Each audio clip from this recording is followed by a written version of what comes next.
Bonjour à tous et bienvenue sur notre chaîne YouTube. Heureux de vous retrouver pour partager encore aujourd'hui ce beau message de la parole de Dieu, cette belle parole du Seigneur qui nous fait tellement de bien. Je voudrais avec vous aujourd'hui partager un texte de l'Écriture que la plupart d'entre nous habitués de la Bible connaissent. Sinon, en nous suivant, c'est dans l'Évangile de Matthieu, chapitre 13, du verset 10 au verset 23. C'est la parabole des 4 terrains. Alors, je vais commencer la lecture et puis la faire au fur et à mesure que je vais vous donner les explications. Nous lisons pour commencer du verset 10 à 17. Jésus venait de donner cette parabole des 4 terrains à toute la foule qui était là. Donc il y avait ainsi un certain mystère sur cette parabole, comme sur les paraboles de Jésus. Ce n'est pas toujours évident de saisir le sens comme ça au premier abord. Et il va y avoir une explication. Les disciples s'approchent de Jésus et lui disent « Pourquoi leur parles-tu en parabole ?» Jésus leur répondit parce qu'il leur répondit « Parce qu'il vous a été donné de connaître les mystères du royaume des cieux et qu'à eux, cela ne leur a pas été donné. Car on donnera à celui qui a et il sera dans l'abondance, mais à celui qui n'a pas, on ôtera même ce qu'il a. C'est pourquoi je leur parle en parabole, parce qu'en voyant, ils ne voient pas, qu'en entendant, ils n'entendent, ni ne comprennent. Et pour eux s'accomplit cette prophétie d'Ésaïe, vous entendrez bien et vous ne comprendrez point, vous regarderez bien et vous ne verrez point, car le cœur de ce peuple est devenu insensible. Ils ont bouché leurs oreilles, ils ont fermé leurs yeux, de peur de voir de leurs yeux et d'entendre de leurs oreilles, et de comprendre de leur cœur, et qu'ils se convertissent en sorte que je les guérisse. Mais Jésus dit à ses disciples, « Heureux sont vos yeux parce qu'ils voient, et vos oreilles parce qu'elles entendent. En vérité, je vous le dis, beaucoup de prophètes et de justes ont désiré voir ce que vous regardez et ne l'ont pas vu, entendre ce que vous entendez et ne l'ont pas entendu. » Je vais m'arrêter avec vous sur cette première partie de cette parabole, avant que Jésus en donne les explications détaillées à ses disciples. Donc je vous faisais remarquer en introduction que Jésus parle en parabole avant sa crucifixion, c'est à chaque fois comme ça. Et nous découvrons donc qu'il entretient un certain flou pour ses auditeurs. Et en fait, c'est très facile à comprendre. Il va très vite faire la différence parce que tout le monde, tous ceux qui sont habitués des paraboles de Jésus et des évangiles savent qu'après avoir donné une parabole, eh bien Jésus en donne l'explication à ceux qui le suivent et qui marchent avec lui. Donc, en fait, il entretient un certain flou, je vais dire, pour les consommateurs, c'est-à-dire ceux qui veulent entendre des choses particulières, ceux qui veulent surtout être bénis, être guéris, et qui ont besoin que Jésus fasse des choses dans leur vie. Mais en fait, en réalité, comme nous l'avons lu dans le texte, leurs oreilles ne sont pas très ouvertes, leurs yeux ne sont pas très ouverts, ils n'ont pas envie de très bien entendre ce que Dieu voudrait leur dire, parce qu'ils ont peur que ça leur déplaise. Eux, ce qu'ils voudraient, simplement, comme beaucoup de gens en fait, c'est juste que Dieu les bénisse et les laisse tranquilles, à faire ce qu'ils ont envie de faire. Et donc, ça, c'est un point. Le deuxième point, bien sûr, c'est que quand Jésus est venu, avant sa crucifixion, il va parler avec ses paraboles, ça va être un fondement solide pour que, plus tard, quand Jésus sera ressuscité et que le Saint-Esprit vienne, eh bien, l'Esprit de Dieu puisse agir et éclairer ce texte des paraboles. Donc, les fondements sont posés. Et quand le Saint-Esprit viendra après sa résurrection, eh bien, il y aura beaucoup plus de clarté, de compréhension et d'explication du sens de ces paraboles, ce qui, en même temps, eh bien, garde ce flou aussi, parce que Jésus n'est pas venu pour être porté au nu, glorifié et devenir le roi de Jérusalem et le roi du monde. Jésus est venu pour donner sa vie en sacrifice pour expier nos péchés. Donc, dans cette première partie de la venue, il n'y avait pas un grand intérêt ou une grande envie que tout le monde comprenne tout, que le sens soit tout ouvert et que tout le monde, tout d'un coup, réalise qui est Jésus. Il fallait absolument qu'il passe à la croix avant. Donc, voilà un petit peu l'introduction sur le pourquoi des mystères des paraboles et pourquoi, finalement, eh bien, il y a des explications bien plus précises et bien plus simples à ceux qui le suivaient nuit et jour, qui vivaient avec lui, puisqu'on sait que la foi chrétienne, c'est pas simplement de croire que Jésus existe et qu'il a pardonné nos péchés. La foi chrétienne, c'est de vivre avec lui, main dans la main. Je vais vous en parler et vous allez comprendre pourquoi, d'ailleurs. Parce que, à la fin du message, je vais vous parler de la graine, ce grain tombé en terre qui va porter du fruit ou pas. La deuxième partie de mon message, maintenant, ça va être les terrains. Les terrains différents, je pense que là, c'est facile à comprendre il est question de nos cœurs. qui sont différents et qui ont une ouverture différente par rapport à une faim, une soif des choses de Dieu. Alors il parle d'une première sorte de cœur, les terrains qui sont comme un chemin. Il dit ce sont des personnes qui écoutent la parole de Dieu, la parole du royaume, et ils la comprennent pas du tout. Ça veut rien dire pour eux. Je sais et je reconnais très facilement ce genre de personnes qui souvent ont eu des antécédents avec les ténèbres, les guérisseurs, etc., magnétisme, toutes choses complètement ésotériques. Et c'est très particulier, je le remarque, parce que quand la salle est pleine et que je prêche l'évangile, ces personnes-là, dès que j'ouvre la bouche et la Bible, s'endorment et se réveillent quand j'ai fini de prêcher. On dirait que vraiment, l'adversaire, le diable, leur ferme les yeux, les oreilles, les écoutilles, pour qu'il n'y ait rien qui rentre. Et la parole, en fait, ne rentre pas. Elle ne fait que passer sur leur corps, rentrer par une oreille, sortir par l'autre. Ils écoutent la parole, la comprennent rien, parce que en fait, leur intérêt, leur cœur, leurs habitudes de vie, les réalités qui font leur base de vie, eh bien, sont complètement ailleurs. Et évidemment, c'est facile, les oiseaux du ciel, dont le Seigneur nous donne l'explication après, pour ces gens-là, c'est les versets 18 et 19, eh bien, ces oiseaux du ciel, les ouvriers du mal, eh bien, ils emmènent tout de suite autre chose, d'autres occupations. On parle de la pluie, du beau temps, et puis des petites choses, détails de la vie, et hop, la parole, on se rappelle même plus ce qu'on a vu ou ce que l'on a entendu. C'est ce que Jésus donne comme explication précise à ses disciples qui sont à ses côtés. Donc, première sorte de terrain, première sorte de cœur, eh bien, comme un chemin. Le deuxième terrain, il nous a dit que ce sont les endroits pierreux. Donc ça, c'est les versets 20 et puis les versets 21. Donc Jésus nous explique et dit « Celui qui a reçu la semence dans les endroits pierreux, c'est celui qui entend la parole. Et il la reçoit aussitôt avec joie, mais il n'a pas de racine en lui-même. Il est l'homme d'un moment. Et dès que survienne une tribulation ou une persécution à cause de la parole, il y trouve une occasion de chute. » Alors, il reçoit la parole avec joie. Alors, je mets cette catégorie de personnes et de cœurs de ceux qui aiment la bénédiction. Voilà. Il y a beaucoup de gens qui veulent juste être bénis, que Dieu les bénisse. Ça se reconnaît facilement dans les prières. Seigneur, par rapport à mon travail, bénis-moi. Par rapport à ma maison, bénis-moi. Par rapport à ma femme, mon mari, mes enfants, bénis-moi. Et par rapport à tout ce que je fais, bénis-moi, et moi, et moi, et moi. Alors évidemment, quand on reçoit la parole de Dieu dans son cœur, eh bien, il y a une grande joie, une grande paix, l'amour du Seigneur qui commence à s'y installer. Et puis, il y a une tempête et un combat qui commencent à s'élever contre notre chair déjà, qui ne va pas trop aimer tous les chemins que le Seigneur va nous tracer, parce qu'en général, ils sont contraires à nos envies et à nos habitudes. Ce n'est pas que le Seigneur se plaît à nous contrarier, mais comme nous sommes pécheurs, nos envies et nos habitudes sont contraires aux lois de la vie et de l'amour, et elles sont plutôt dans les lois de la mort, de la haine et du profit et de l'égoïsme.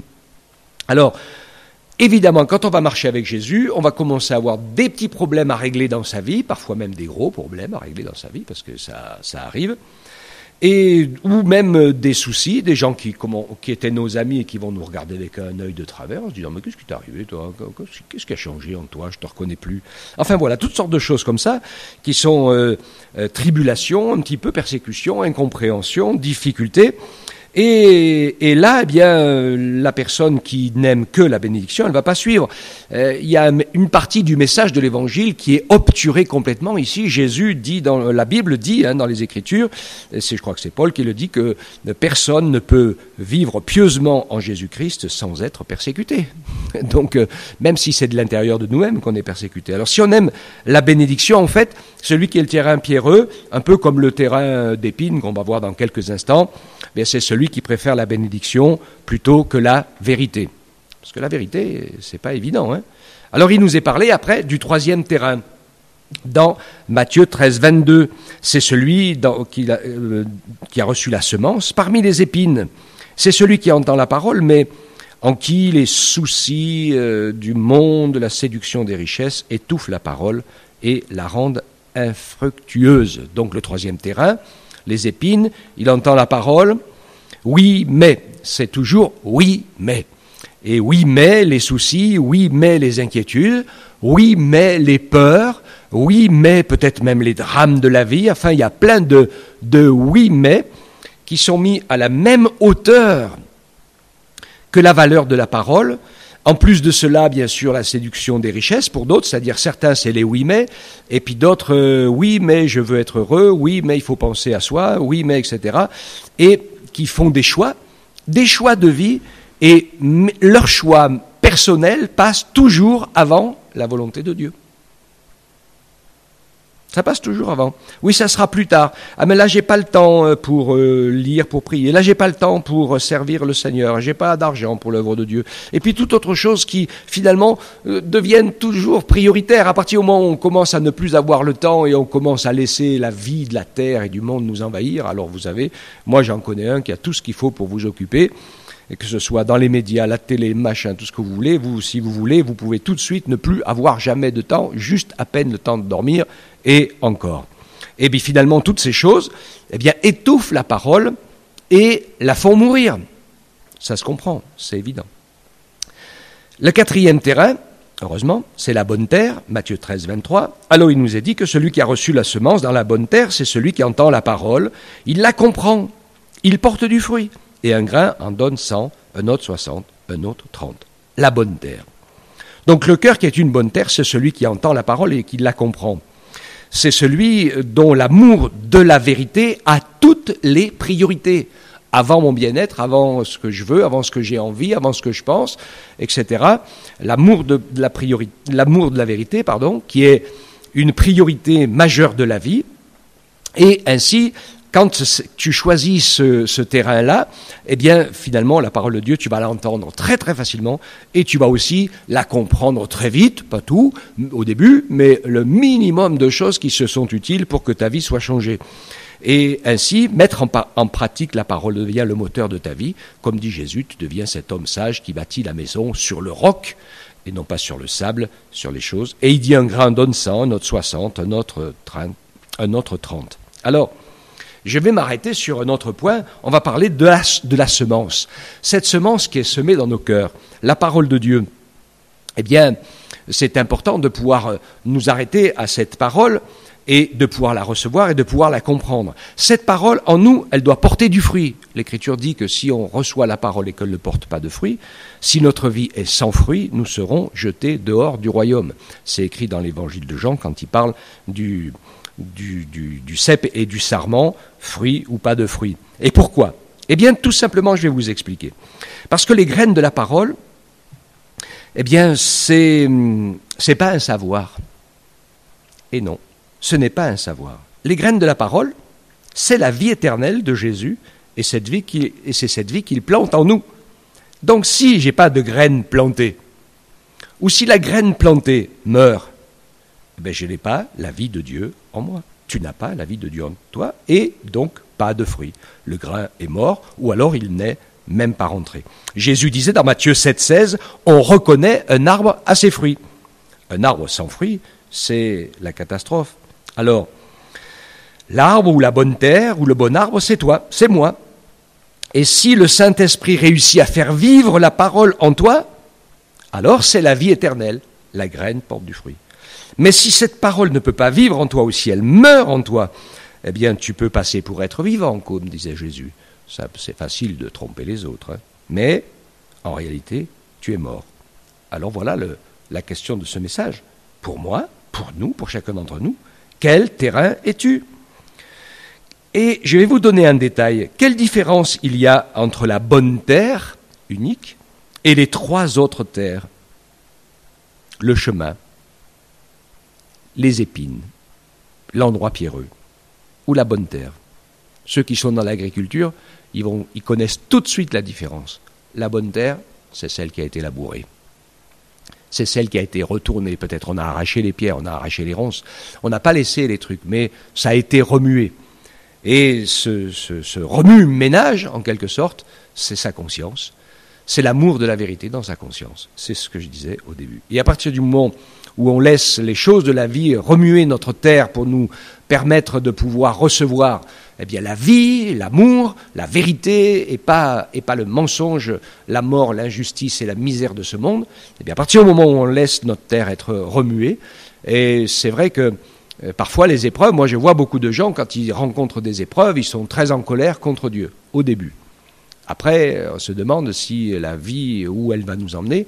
Et puis après, la catastrophe, c'est quand on voit que la vie s'en va. Et même ceux qui étaient en colère au début, s'ils voient que leur vie s'en va, eh bien beaucoup d'entre eux vont se mettre à prier et à crier à Dieu. Et souvent, c'est trop tard, parce qu'ils ont passé une longue vie, à ne rien vouloir savoir de l'amour et de la grâce de Dieu. Et donc là, même en disant oui au dernier moment, leur cœur est tellement dur, leur terrain est tellement dur que la graine n'a pas le temps de porter du fruit. Donc, mes chers amis, vous savez que la parole est la graine de la vie. Vous savez que notre cœur est des terrains différents. Vous savez que nous ne pouvons pas comprendre tout dès le début, parce qu'on n'est pas Dieu. Mais ce qui est important, c'est de recevoir Jésus, qui est la parole de la vie éternelle, et cette graine va changer notre vie. Cette terre labourée, eh bien le Seigneur va lui faire porter du fruit, qui est ton cœur, qui est ta vie, va nous délivrer de nos péchés, va nous changer de vie et nous faire suivre une autre direction. Et ainsi, le Saint-Esprit va pouvoir nous emmener de révélation en révélation, de connaissance en connaissance, d'expérience en expérience, qui peuvent nous faire dire, oui, je connais le Seigneur, j'ai la vie de Dieu en moi. Et j'espère, cher ami auditeur, que tu as déjà la vie de Dieu en toi. Et si ce n'est pas le cas, alors ouvre ton cœur, laisse le Saint-Esprit, la vie, laisse toute chose, labourer ton cœur. Si ton cœur a été labouré, eh bien laisse la parole de Dieu y entrer. Reçois Jésus comme ton sauveur. Et il va te donner un fruit que tu n'avais jamais pu penser avant. Il va briser tes chaînes, il va t'apprendre la vie, il va t'apprendre l'amour, il va t'apprendre le don de soi, il va t'apprendre les règles du royaume de Dieu qui sont les règles éternelles. Parce que sur la terre, il y a quelques règles, mais elles ne sont que passagères. Elles sont inspirées par le péché, elles sont destructrices et elles n'amènent nulle part. Mais les règles de Dieu, elles sont immuables, elles gèrent l'univers tout entier. Que Dieu te bénisse et te fortifie pour que tu sois ce bon terrain et que tu reçoives Jésus, la bonne parole de Dieu. Amen. Seigneur, sois béni. Parce que tu veux toucher le cœur de ceux qui peut-être ne te connaissent pas encore, ou ceux qui avaient essayé de construire leur vie d'une toute autre manière que ce pourquoi toi tu les as appelés. Je te prie, nous te prions ensemble pour que ta parole puisse trouver en chacun de nous une terre cultivée, remuée, et qui est prêt à t'accepter, à te reconnaître et à te suivre. Fais grâce, Seigneur, qu'aucun ne s'endurcisse à l'égard de ta personne et de ta parole, mais que tous puissent s'ouvrir à toi et te recevoir, car tu es le prince, le chemin de la vie, et nul ne vient au Père que par toi. Que ton nom soit béni, Père, au nom de Jésus-Christ. Amen.